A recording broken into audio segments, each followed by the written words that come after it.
You know, guys, the power of one is something else. The power of one, I have to say it again, it's really something else. Many times, many of you right now are living certain practices of lifestyle, conversations you've heard from someone else, and it took that one person to change the minds of the masses. Let me tell you something, never minimize that. Many of you know about the story about the guy named Jim Jones. One man took out hundreds of people through his level of manipulation. Many of y'all, like myself, might remember there was a person named Carol Bryant Dunham. She was a person that actually accused Emmett Till of assaulting her. That one woman changed the face of time. More importantly, took the life of an individual. Took the life also, not just of his life, but even his mother's life and his father. To have a child beaten to undescription. And the mother was so bold and so strong, she said, you know what, I need to have you all see what they did to my son. Jet Magazine took that picture of that boy, and it's made historical time. And that was also, more importantly, result of someone's lie. She waited till she got almost 80-something years old to finally reveal the truth. But in between that time, look at all the pain, the chaos that it took. It took on a life itself, as most lies do. Other people get involved. You had other people getting racially. And by the way, I don't think the guys were even tried properly, as we all know, during that time. But the lives that were hurt from that one person. It was one woman who was an atheist. Many of y'all might remember her as well. She actually was the one who later went to the Supreme Court and said she don't believe prayer should be in school. Listen, prayer in school in America was so monumental. You didn't hear about all the chaos that you got going on today because it was just that powerful and very much effective. We also used to say pledge allegiance of the flag. There was such an honor among our country. And one woman decided, I don't want no prayer in school. She's an atheist, by the way. I thought that was most interesting, that one woman made that decision and caused that impact. One woman biblically, Jezebel, who not only went against God's child, God's chosen, God's people on many different occasions, caused people's lives to be destroyed, made all kind of just chaotic situation. Also dispersed the authority from her husband, of course, most Jezebels do. And she even took Elijah, the true prophet, and had him run from her for a moment. And I say for a moment because God yet revealed to him the mastery of truth. He didn't need to be running from nobody. And we all know the story, how he took out over 400 false prophets, one man. But the power of one is never to be unlimited, nor never to be underestimated. My power of one, in my case, myself, my natural mother, not only her, but my natural sister, they're the ones that made and shared some lies and tried to rewrite history within our family. Now, let me tell you now, there's no bitterness here. I'm not speaking from a place of bitterness. The beauty of now speaking from a place of healing is the most powerful tool that you can possess upon going through your journey. You must do the work, yes, but more importantly, you need the work oftentimes doesn't require you to do anything but to trust and rest in God's sovereignty. You're going to meet and know God in a greater way. You're going to also be able to chance to look with truth and through the eyes of truth how this person were able to do what they've done. And they've been doing it so well and so long that they've now convinced themselves that no one can ever stop them. You ever seen those kind of people, folks, that they turned around, they created a lie, created chaos, and they literally sitting back with their arms folded with a level of pride, maybe even cross their legs, and figure that they have won the situation. Well, that's kind of like how they did with our Lord and Savior Jesus Christ. You know how the devil did. I thank God for the better position or the better idea of how we understood that to be when Mel Gibson gave his idea of the Passion of Christ. You got a better look of it because biblically we understand it to be a way, but then they often showed you this white man and maybe on the cross, maybe a little blood here on the hands, but no, because trust and believe, when your enemy, who is your enemy, and you better understand to be your enemy, when they try to take you out, they don't leave no stone undone. They are trying everything they can to annihilate you. Your very existence because they threaten of you, number one.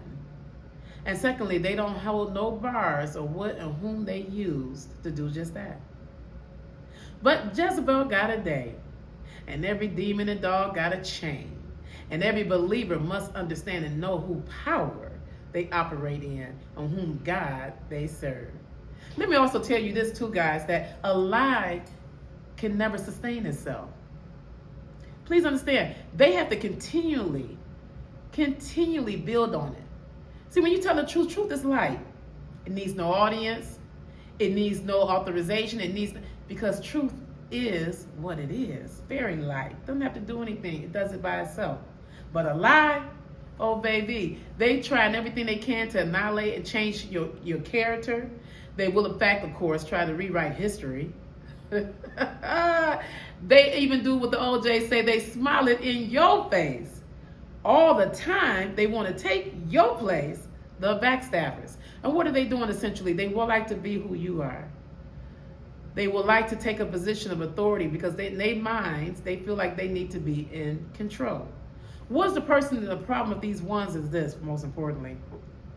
And I'm going to show you how we marry this together, because when I speak back and forth about the Jezebel spirit and I speak about narcissists, which really, they're one and the same, you will know and identify there are two things that they're totally after.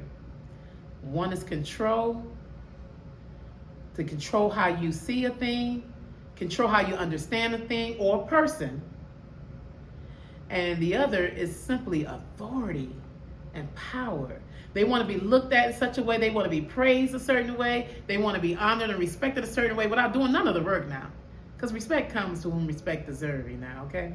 I get it. Many times we have been all raised to believe, and rightfully so, you want to hold your elders and your seniors, and you would like to be able to honor them in such light, and I am for it all the way. But there also comes a time, too, where seniors and elders must grow up and not just grow old. Gray hair is not always an indication that you're dealing with somebody wise, folks, unfortunately. Please understand, some people really just grew old. They didn't even bother to grow up. And they made a cognitive and conscientious decision to stay in their nonsense. But we all given a chance. We all given an opportunity. And every day you awaken, your eyes awaken, gives you another moment to get things right. We're going to be talking about that. We're going to be talking about even good tools and practices to use for yourself and your worth and your value. Part of the healing begins, folks, but even first and foremost, identifying that it's happening. The manipulation, the power of a manipulator is that they will confuse even your very thoughts. They can create these stories, baby, and scenarios that you start scratching your head. Well, maybe the sky is green. maybe clouds are rainbow. Maybe I'm not a girl. Maybe I'm not a man. Maybe I didn't remember that correctly. I know I still got the bruises to show that you did what you did, but maybe I ran into your fist. Baby, these liars and manipulators, honey, the best thing you can do to any of them, even for them as well, is expose them. Is to give the truth. And watch God move with that too, because truth will do what it is. It's powerful in itself. Powered in itself. And so, guys, I find it very interesting, though. You ever seen people, too, they don't have a business. They tell you how you need to handle your business. They don't have a healthy relationship, may not even be in a relationship at all, but they often try to tell you how you need to handle your relationship. They haven't even raised their own children, honey, but they want to give you advice. They became the child psychology on how to handle kids. Woo! Honey, ain't that something? Now, for those of us who understand real life, it doesn't dismiss you that if you don't have a child or never birthed a child that you cannot give healthy ideas and healthy wisdom and insight. Because I'm going to tell you now, there were two women in my life who never birthed children physically, but they birthed children spiritually. By the hundreds, by the way. Two women. One was a Muslim, one is a Christian Baptist person. And I tell you, they gave me, in the few times I've had them in my life, in the few years I've had in my life, they gave me that in a lifetime, what I didn't experience from my natural mother. Now, I have to tell you this too, and my mother is not without her strengths, like I'm not without my flaws. It's not here to depict or debunk an idea that she has nothing less than problems to show for her life. No, I'm not here to say that. but being a survivor of her challenges, her wounds, I can tell you what comes out of that. And I also have found out, guys, I'm not the only one that suffers like that. Many of you watching right now have been suffering silently. Many of you right now are even trying to come out of a hole that your mother put you in. It's been different to deal with it with someone, an enemy, a person of no regard, no connection to you. You know, it's one thing to get a knife in your back, but it's always profoundly hard when you figure out who's holding the handles of those knives that's in your back. I must tell you, I got plenty of them. I thank God the anointing and God's love don't allow them to penetrate. The Lord is very clear that they meant it for evil, but God worked it for the good. He did say the weapons will form, but baby, they ain't even gonna prosper. But they do, and they will, and they can, and they do try to do it. Now I'm gonna tell you, for a long time, I just handled it with grace. I thought in giving her more love and sharing with her, or just my part alone will bring for a healthier situation. And I'm gonna tell you people, no, it will not. Until a person is ready to be healed, until a person is ready to acknowledge their situation, until a person wants for themselves to be healed and take the necessary steps, you can want it all day that you want for them. They have to want it for themselves. Anyone would tell you, you can't even begin a journey, even from coming from drug addiction or being an alcoholic of any sort. And let's not minimize those type of pains needed, people, because addiction is addiction. Some of you got sexual addictions. Some of you got eating disorders. These are addictions. But if you go to the core, many of them are done and handled by pain. And this has been their methods and their mechanism of medicating their pain. But I have to tell you, I watched one woman change the course and tried to just change up the history with her lies and her innuendos. And when she can't stop me, she will try to destroy my character. And she's made those attempts. I had a situation, guys. I'm the oldest, as many of y'all know already, and I said it before. And I'm not just the oldest of both my parents. I'm the first grandchild on both sides. And I've experienced a lot of things. And those who know me close and dear, those family members who've been very close and dear and had experience with our families would tell you, if they were to be very honest, that I played on that motherly role with my siblings. Now, that's not nothing that's uncanny or even something that sounds out of the ordinary. That happens in a lot of races and a lot of families. And that's not something that neither two at the same time need to be taken lightly, because children are to be children. A child should have his or her one mother. And when coming up, another child shouldn't be trying to rear and raise another child.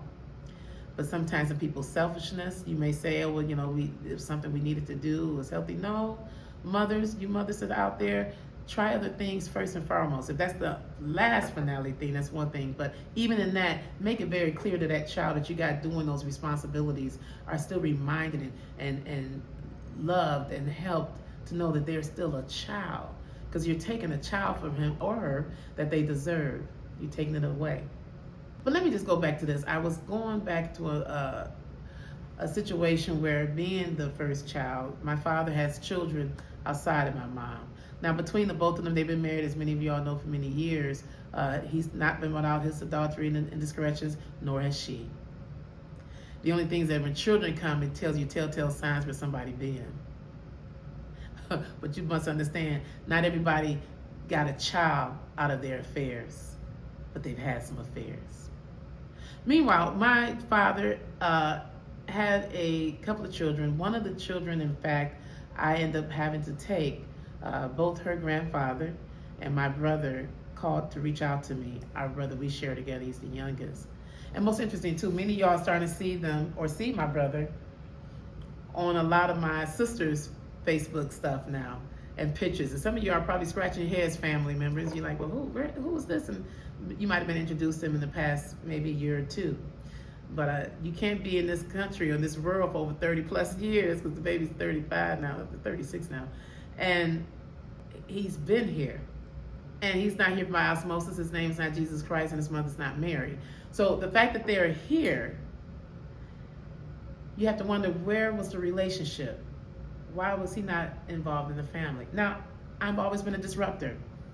Many of you also know too that in a lot of black families, I can only speak from black families because my experience, a lot of times they call it the outside kids. Some people don't meet them till the funeral takes place. Well, I'm gonna tell you what I did as a disruptor and as the oldest, because all my siblings I love dearly. And I will assist and aid and help to whatever capacity I'm able to give. They all can attest to that in their own honesty. And I continually embraced him once I was made aware.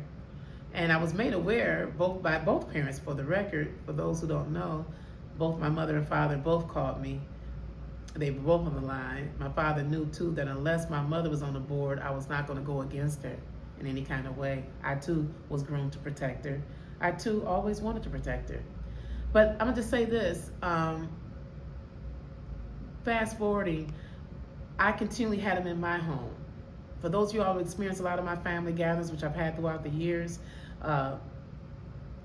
you will always see him. You will also see his grandfather and things of that nature, because at the end of the day, my idea of relationship and family and love is to be inclusion, not exclusion. So when I have a gathering, guys, you will always see that everybody is there. Now, if my sister or my mother put a gathering, you're not going to see me there. I understand now, because they would not invite me. Bless their hearts. But let me go back to this point that I want to make. The sister, the youngest one, and going to get her from the courts, I had to bring her home to Nashville. And by the way, through those years, when I first got her, she was advised that she's going to have to repeat the 8th grade.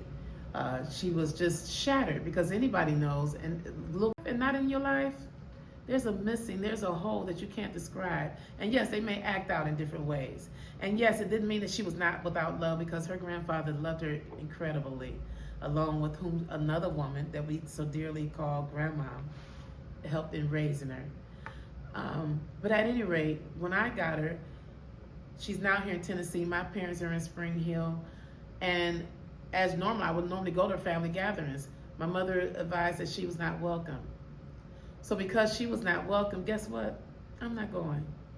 No, could I have actually sent her over someplace or left her at home? Yeah, I could have, but I would never do nothing like that. Why should a child at any time feel like he or she are not accepted? My love is not going to be conditioned upon my mother not liking anyone. I'm just a little different. And this thing just happened with me because she has other siblings here. And my brother told me very well, and he was clear. He said, I'm Team Dee Dee. As most of y'all, you're Team Mama. And you're going to be Team Mama no matter till the wheels roll off, even if she's wrong or right. But if she's wrong, I want you to see the repercussions from that, because not only this little girl not have really access to her father. Now, my father, our father together, visited her maybe 3 or 4 times out of all those years she was with me. He didn't attend not one parent-teacher conference, not one doctor's appointment. He couldn't tell you what grade she is. He couldn't tell you her blood type. He couldn't even tell you what was her fears. Because relationships, folks, makes a difference on a title. I dig it. Call somebody mama. Call somebody daddy.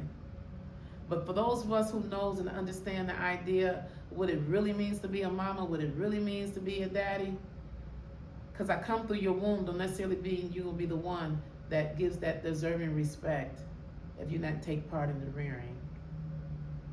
So that being said, she was with me, and through the grace of God, not only did I go and challenge the people, not enable her neither, by the way, because I know she had it in her, to put her back in her right grade, hello? Because you all know that could do something to your esteem. I did the same thing with my natural sister, Tina. She had a situation where they were going to have her repeated for a second time because she failed before. And we were successful with that. See, some stories you don't always know. And this also makes me concerned that, hey, she should have been the more involved. This is her sister too. She had a daughter. She can help with hair. I'm not doing hair. God blessed me with a son for a reason. But all those things were taken away because one woman made a decision to use and to choose her insecurities, her selfishness over the lives of so many. I want you to understand the power of a mother and what she can and will not do and how it affects everyone. She don't just bring the recipes of the food in the house for which we all live off of and say, oh, that's the best macaroni and cheese, the best food. She has, mama made this. mama can also bring some chaos and some confusion. And because it's mama, we don't say anything. We accept it, and we will actually normalize some confusion. How about that? But that's not the way to go, y'all.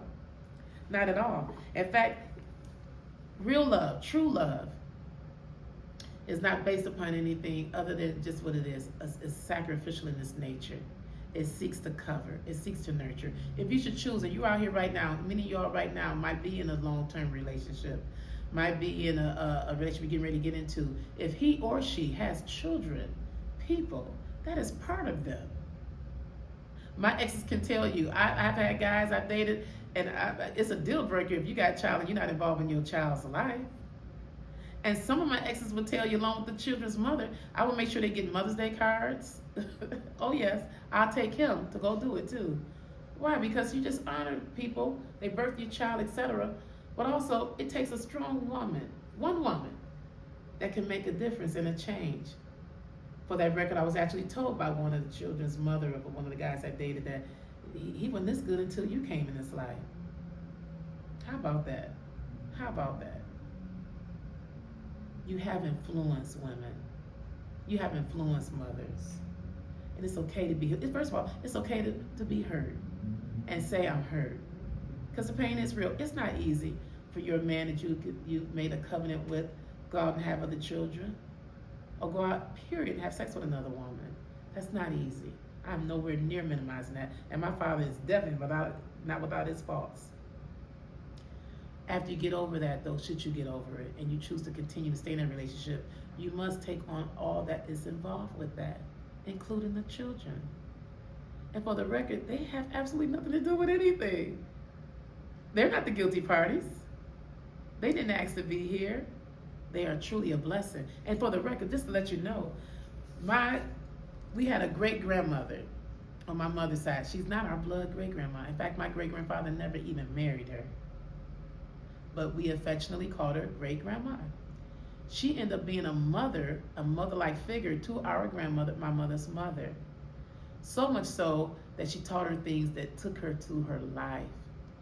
Because I said, again, God have a way of making it up. He will bring women in your life. By the way, she didn't even have children. She couldn't have children. She was the girlfriend of my great-grandfather, who later they departed one with another, because by the time they were together anyway, her mother wasn't in her life. And he was rearing her and her siblings. God got a way of making it up.